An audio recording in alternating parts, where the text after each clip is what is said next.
Who says every Jew has to be a PhD? Where does it say that? Where does it say that every Jew has to be a doctor, an attorney, or married? Where?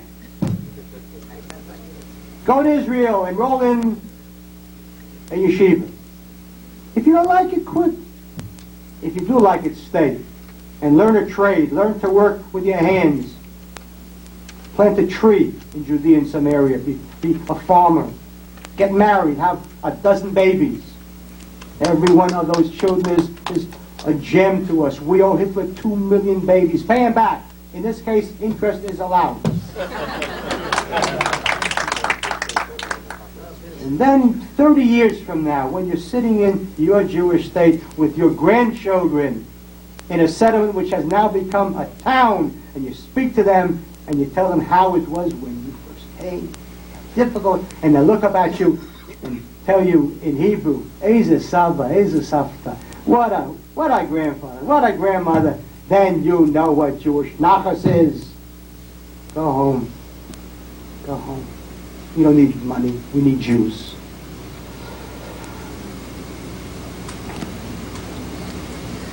One final word. I was banned in 1988. The Kach movement was banned from running for Knesset and a moving demonstration of democracy. An elected party with the polls, the final polls right before the banning showing us with between 8 to 12 seats, which would have made us easily the third largest party in Knesset, and with polls showing that of the age group of the voters between the ages of 18 through 25, with Kach the largest percentage of any party. That's why they banned us, not because of racism. All of a sudden, Likud became a possible. We fight racism, of course. They were afraid we would take seats from them. That's why I was banned, and not a Jewish liberal raise his or her voice. Right, Michael? Maybe I didn't hear you. I know you did. Yes, I know.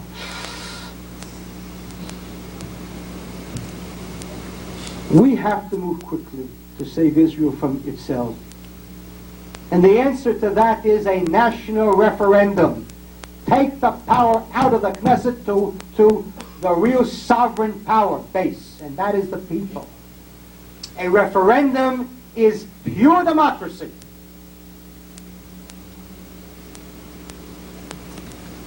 A parliament, a Knesset, a Congress, is representative democracy.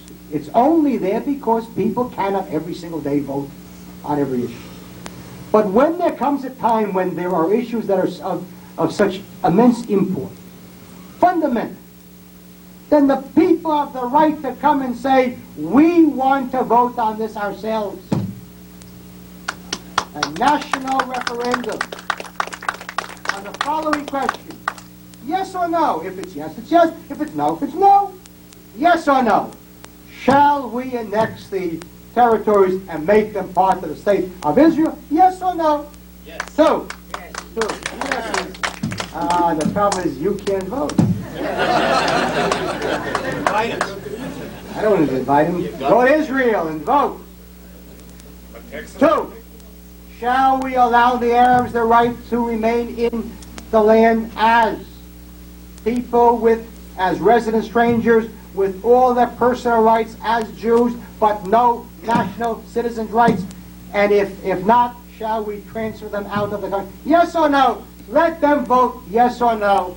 If it's no, it's no. If it's yes, it's yes. 3. Shall the Kach movement be allowed to participate in the next election for Knesset? Yes or no? I want a referendum on that, and I know that if there will be, we'll win hands down, and not only will I be in Knesset, but I'll be in the government.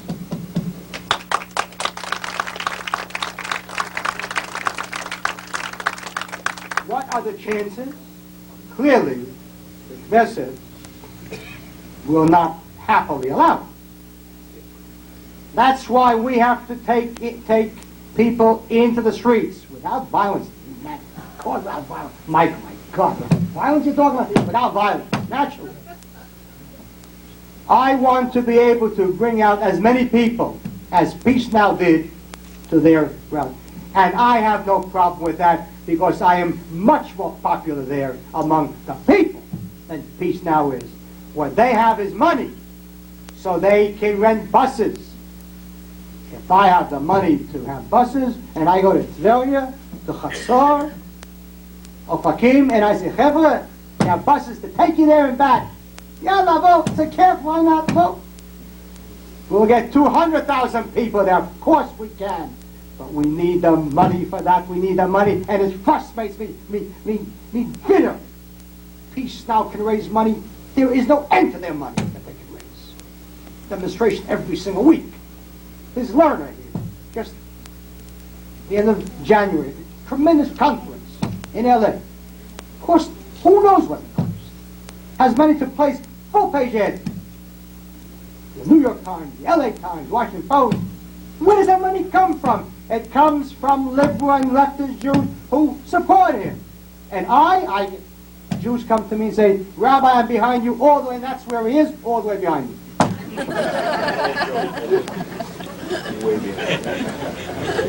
I want a referendum, and I can do it if I have the money. The speech is over. I'll have questions, answers. While you're listening to the question, write a check. I think you're, unlike Gerald Ford, you can do both things at the same time. You can write a check, make it out to Kach, K-A-C-H, and you can make me become the Prime Minister, and I want to tell you that will be the day. My friends, we don't have much time. And I come here and sometimes I'm depressed. Sometimes, twice a day, for the last 20 years. Because I know that 80% of the Jews inside Israel, in their hearts, agree with it. Not for nothing did Yossi Sarit say,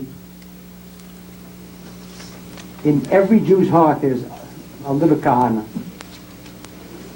Of course, he didn't say it as any kind of compliment. He's wrong. It isn't a little Kahane, it's a big Kahane. The problem is we have to get it out of their hearts and into their lips and into the streets, demanding we want a referendum. We want the right to vote. We lose, they lose it. We win. We win.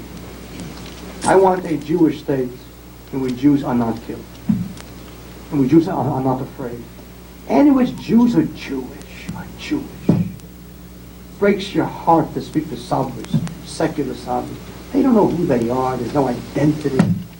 You stop one and ask him who he is. Israeli? You're not an Israeli. Arabs are also. That isn't anything. That isn't an identity. A Druze can be an Israeli. A Chinaman can be an Israeli. You're an Israeli. You're a Jew who lives in Eretz Israel. And what does that mean to him? What does it mean to the average Jewish youngster in this country?